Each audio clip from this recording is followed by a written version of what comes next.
Hello everyone and welcome back to another tutorial from Finance for Beginners. In this video, I'm going to show you how to add a second bank account to your AndroMoney expense tracking application. So let's get started right away. First of all, open up the AndroMoney application on your device. And once you open it up, you will be taken into your home page right away. Now from here, you can see all of your transactions as well as your general budget.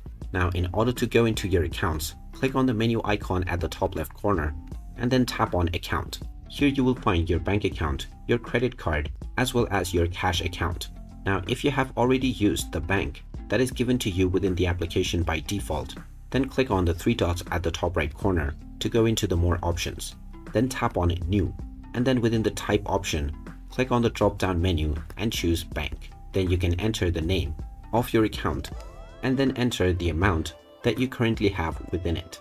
After entering your amount and choosing your currency, you may also enter a billing date and a payment date if you wish, and add additional notes if you desire to do so.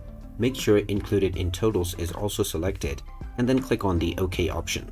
And now your second bank account is also visible within your account section, and it will now appear within your total budget as well.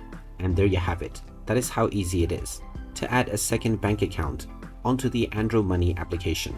If you find this video helpful, don't forget to hit that like button and subscribe to our channel for more useful tips and tutorials. Thanks for watching, and I'll see you again in the next one.